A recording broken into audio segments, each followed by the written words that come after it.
तेरा दिल तो इतना महान है इंसान का दिल तंग है क्यों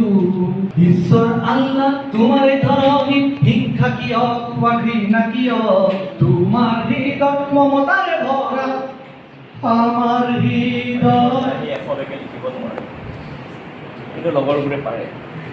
মানে কেনেকুৱা ধৰণৰ ৱেট ধৰে সেই তিনিটা বা চাৰিটা ষ্টুডেণ্টক পঢ়াব পৰা যায় ইটা হয়নে এইটো কি এইটো ইটা হয়নে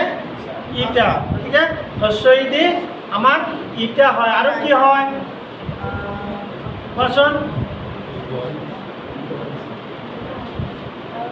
আৰু আৰু কোৱা কোৱা কোৱা সোনকালে কোৱা হেৰি যোনে আগত ক'ব তাক চকলেট দিম কোৱাচোন এটা আখৰ হয়নে ইকৰা হয় ইকৰা হয় আৰু মাছ মাছ দেখা পাইছেনে মাছৰ ছবি বিভিন্ন মাছ আছে তাতে ইলিছ মাছ আছে হয়নে ইলিছ মাছটো কি হয় জোৰে কেইটামান শব্দ কোৱা এনেকৈ যদি আমি স্পেচিফাই কৰি দিওঁ সিহঁতে শেষৰ ধ্বনি প্ৰথম ধ্বনিটো বুজি পাব লগতে ধ্বনিৰ হেৰিটো বুজি পাব ধ্বনি কি বস্তু ধ্বনি হৈছে তাৰ শব্দটো আমি যিটো কাণেৰে শুনো সিহঁতক ভালকৈ ক'ব লাগিব যিটো কাণেৰে শুনো সেইটো হৈছে ধ্বনি আৰু যিখন ফটোত তোমালোকক দেখাই দিছোঁ সেইটো হৈছে বৰ্ণ বা চিহ্ন এইটো যদি সহজকৈ বুজা দিওঁ একদম বিগিনাৰ বা লেটাৰ ষ্টেজত এইটো আৰু বেছি ভাল হ'ব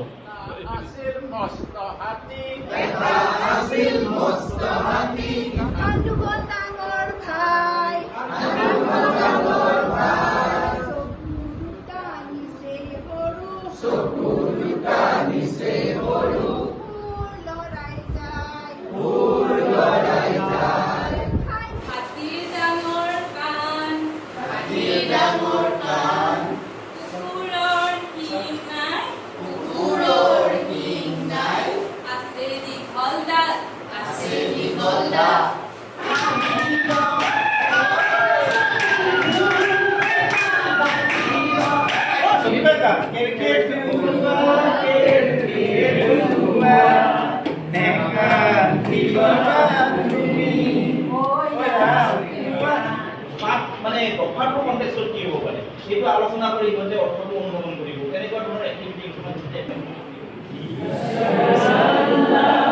তোমাৰে ধৰনী হিংসা কিয় কোৱা ঘৃণা কিয় তোমাৰ হৃদয় মমতাৰে ভৰা আমাৰ হৃদয় কুটিল কিয় অলপ চলপ